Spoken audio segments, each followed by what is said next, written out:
சொரக்காய் பாரு, நல்ல பிஞ்சு காயா, நல்லா இப்போ கொண்டு போய் வணக்கினாலும் சரி, அப்படியே குழம்பா வச்சினா கூட நல்ல பதமாக இருக்கும். வேணா பிச்சுக்கிட்டு போ. உனக்கு தான் என்ன காய் வச்சதுலேருந்து ஒரு காய் கூட கொடுக்கலவே இல்லை. நீ நேர் படவும் எனக்கும் நினப்பில்லை பார்த்துக்க. சரி, இப்போ தான் நீயா கேட்கவும் தான் எனக்கே தோணுச்சு. உனக்கு எத்தனை வேணுமே பிச்சுக்க பாரு. இப்போ நானா கேட்கறேன்னா கொடுக்க மாட்டீங்க என்னக்கா? எல்லாத்துக்கும் அக்கம் பக்கத்தில் ஒரு ஊடு தவறாமல் கொடுத்துக்கிறீங்க. அது எப்படி என்ன மட்டும் மறந்து விட்டீங்க? அதான் கீதா கிட்ட கேட்டேன் நேற்று. சும்மா யதார்த்தமாக பேசிட்டுக்குள்ள இது சொரக்காய் வச்சு அரைஞ்சிக்கிட்டு இருந்தான். அப்போ தான் ஏதுன்னு இப்படி கேட்டதுக்கு எப்படி நம்ம 10 மணியை காத்த தோட்டத்தில் போட்டுக்கிறாங்க, அவங்க தான் கொடுத்தாங்க அப்படின்னு சொன்னான். அப்போ தான் அப்புறம் எனக்கு கோவம் பார்த்துக்கிடுங்க. அவளுக்கெல்லாம் 2-3 வாட்டி கொடுத்துக்கிறீங்க, நம்மளுக்குன்னு ஒரு வாட்டி கூட கொடுக்கலையே. அத்தை என்னன்னு கேட்டுக்கிட்டு வாங்கிட்டு போகலானே தான் வந்தேன். ஏவுமா, உனக்கு மட்டும் கொடுக்கக்கூடாதுன்னா என்ன? எனக்கு நினப்பு இல்லை. அவங்கெல்லாம் இப்படி போகிறாங்க வராங்களா, அப்புறம் பார்த்துட்டு அவங்களா கேட்பாங்க, நானும் பிச்சுக்கிட்டு போங்கன்னு சொல்லுவேன். நீ தான் ஊரில் போய் ஒரு வாரம் இருந்துக்கிட்டியாட்டுங்குது. அப்புறம் எனக்கு நேர்படவும் இல்லை. சரின்னுட்டு நானும் ஒரு நினப்பா மறந்தே போயிட்டேன். நினப்பு இருந்துச்சுன்னா நானே பிச்சுட்டு வந்து ஊட்டாண்டியே கூட கொடுத்துட்டு வந்திருப்பேன். அது மறந்து போயிட்டு எப்படி மறந்துன்னு தெரியல. சரி பாரு, அது பாரு, நல்லா பச்சை தண்ணியாட்டம் காய் இன்னும் முத்தலை. அப்புறம் கொண்டு போய் பிச்சு போய் வச்சு ஊட்டினா 2 நாள் ஊட்டினா கூட முத்தி போயிடும். இன்னைக்கே செஞ்சுவிடு. ஏன் 10 மணி என்னவா அவளுக்கு? ஏன் இவளுக்கு என்ன தோட்டம் தெரியாதுக்குதா இல்லை தடம் தெரியாதுக்குதா? வரால போறால பிச்சுக்கிட்டு போய் காய்ச்சனா நீ என்ன வேணான்னா சொல்லிவிடுற? அது ஒரு இதாக பார்த்தா கேட்டுக்கிட்டு நின்றுட்டு இருக்கிற. நேரோட பிச்சுக்கிட்டு போய் சாத்த காய்ச்சி போ.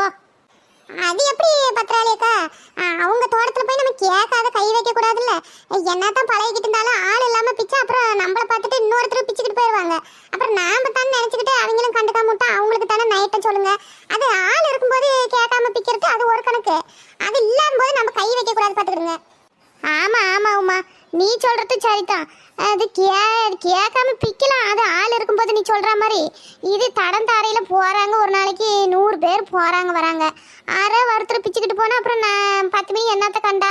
நீ சொல்கிற மாதிரி இருக்குதுல பிச்சா தப்பு இல்லை.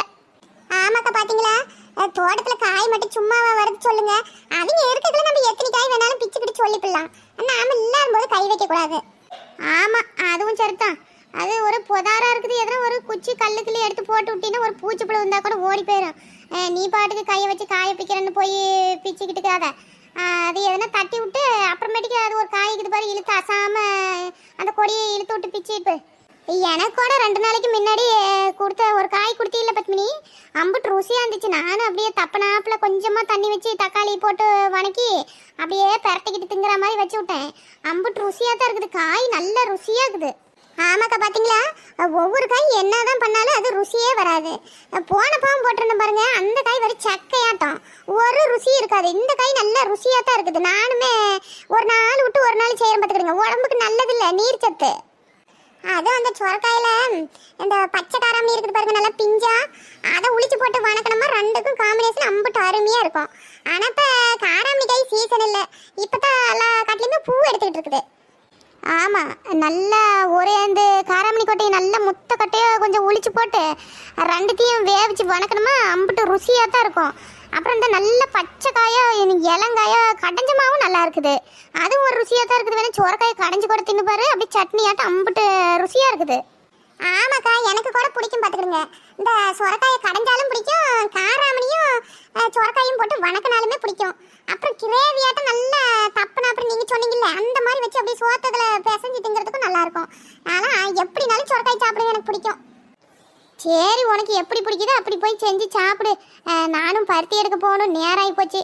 அப்புறம் வெயில் ஏற ஏற பருத்தி பொறுக்கணுமா, அப்புறம் பருத்தியில் ஒரே தூசியாக ஒட்டிக்கும். அதை அப்புறம் வீட்டில் போய் பருத்தியை தனியாக பொறுக்கி எடுக்கிறதுக்குள்ள போதும் ஆகி போயிடும். பருத்தி எடுக்கிறதுக்கு தான் நேரத்தோட கிளம்பிக்கிட்டீங்களா?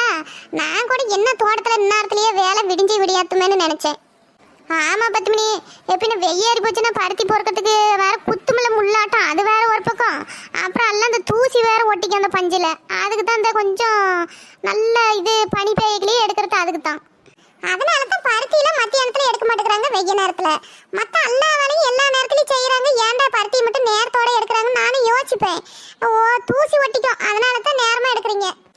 ஆமாம்மா, காட்டுலேருந்து பிக்கிறதும் முள்ளாட்டம் குத்தும் பார்த்துக்க செடியிலேருந்து எடுக்கிறதுக்குல்ல.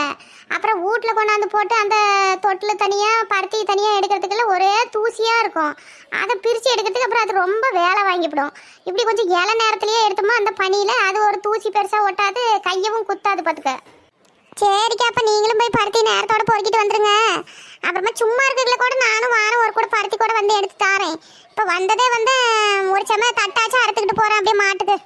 சரிக்கா, அப்போ நான் முன்னே போகிறேன். எனக்கு நேரம் ஆகிட்டு பார்த்துக்கிடுங்க. அந்த பிள்ளைங்க வேறு பள்ளிக்கூடம் போகும். நான் போய் எதுனா சாப்பாடு செஞ்சு தரணும். நீங்கள் தட்டை எடுத்துக்கிட்டு பொறுமையாக கூட வாங்க.